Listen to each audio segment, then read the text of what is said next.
김택진 NC소프트 사장이 우리나라의 게임 이용자들에게는 꽤나 생소한 러시아 모바일 게임 시장을 공략하기 위한 준비를 하고 있는 것으로 알려졌습니다. 게임 업계의 글로벌 진출 얘기를 할 때 북미와 유럽, 중국과 일본, 나아가 동남아시아 시장까지 꽤 자주 등장하죠. 하지만 러시아 게임 시장이라니 굉장히 생소합니다. Герои рождаются в битве. 김택진 사장은 왜 리니지 2M의 다음 목표로 러시아 시장을 노리고 있는 걸까요? 대한무역투자진흥공사 코트라에 따르면 2012년부터 2020년까지 연평균 28.6%로 성장했습니다. 단일 국가 기준으로 세계 11위의 게임 시장입니다. 2024년에는 28억 달러의 시장 규모를 달성할 것으로 예상되고 있습니다. 하지만 이런 이야기는 좀 지루하죠. 시장 규모도 물론 중요하지만 왜 리니지를 들고 러시아에 가는가에 대한 해답은 될 수 없으니까요. 게임은 문화의 일종이기 때문에 지역마다 특정 문화를 받아들일 때는 정도가 매우 다릅니다. 예를 들어 한국, 일본 등 아시아권에서는 매니아들이 주로 즐기는 장르인 FPS 게임은 북미, 유럽 등 서구권에서는 가장 대중적인 장르 중 하나죠. 리니지 M, 리니지 2M 등이 우리나라에서는 엄청난 성공을 거뒀음에도 세계 시장에서는 큰 재미를 보지 못하고 있는 것도 이런 이유에서입니다. 그렇기 때문에 NC소프트가 러시아 시장 진출이라는 결정을 내렸을 때는 러시아 게이머들의 문화가 경쟁 요소가 들어있는 게임들을 좋아하고 상대방보다 강해지는 데서 게임의 재미를 찾는 한국식이라고 볼 수 있을 것 같습니다. 문화체육관광부가 주최한 게임 콘텐츠 해외 활로 개척을 위한 신흥시장 오픈 포럼에서 김지영 NU 마케팅 차장은 PVP와 길드 배틀 등 경쟁을 강화한 콘텐츠들이 러시아에서 호평을 게임 얻었다. 유저들은 ABC라고 하는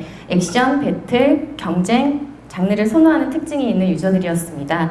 NU는 러시아의 몬스터 크라이 이터널이라는 게임을 서비스했던 게임 회사입니다. 그야말로 리니지를 위한 게임 문화라고 볼 수 있겠죠. 리니지 시리즈의 기본 과금 모델이 바로 경쟁이니까요. 또 다른 이점도 있습니다. 바로 리니지라는 지식재산의 인지도입니다. 리니지는 지식재산 인지도에 따라 성패 여부가 극명하게 갈리는 게임입니다. 실제로 대만과 일본의 리니지 2M이 출시됐을 때 일본에서는 큰 성과를 거두지 못했지만 대만에서는 양대 마켓, 구글, 애플에서 1위까지 달성하는 성과를 낸 것이 대표적인 예시죠. 이게 저도 굉장히 의외였는데 리니지가 러시아에서 굉장히 인기가 있었더라고요. 리니지 2는 2008년부터 러시아에서 정식 서비스를 시작했는데 그 전부터 사설 서버를 이용한 불법 서비스가 굉장히 많이 제공되고 있었다고 합니다. 심지어 정식 서비스 이후에는 리니지 2 대규모 패치가 있을 때마다 NC소프트에서 공식 파티를 열 정도로 큰 사랑을 받았다고 합니다. 코트라의 2018년 보고서에 따르면 넷마블이 리니지 지식재산을 이용해 만든 리니지 2 레볼루션은 모바일 게임 순위 4위에 NC소프트의 리니지 M은 8위에 올라있기도 했습니다. 이미 형제 게임들을 통해 흥행 보증수표를 발급받은 상황이라고 볼 수도 있겠네요. 물론 우려도 있습니다. 가장 대표적 우려는 러시아 사람들이 아직까지 게임에 돈을 쓰는 것을 꺼려한다는 겁니다. 다시 한번 코트라 자료를 볼게요. 2019년 9월 기준 러시아 전체 게임 이용자의 50% 정도가 게임에 돈을 아예 지불하지 않았고 나머지 50%는 16에서 79달러 정도를 지불했다고 합니다. 하지만 이 이야기는 또 거꾸로 보면 시장의 성장성이 남아있다는 이야기이기도 합니다. 소득 수준과 비교해서 게임에 돈을 쓰는 비중이 낮기 때문에 앞으로 계속 늘어날 가능성이 있다는 거죠. 최근 NC소프트는 리니지 W를 통해 북미, 유럽 시장 공략을 선언하는 등 글로벌 확장에 커다란 공을 들이고 있습니다. 리니지 2M은 NC소프트의 이런 행보에 발맞춰 러시아에서 흥행할 수 있을까요? 오늘의 톡톡 Y는 여기까지입니다. 저는 다음 시간에 좀 더 궁금한 Y를 들고 찾아오도록 하겠습니다.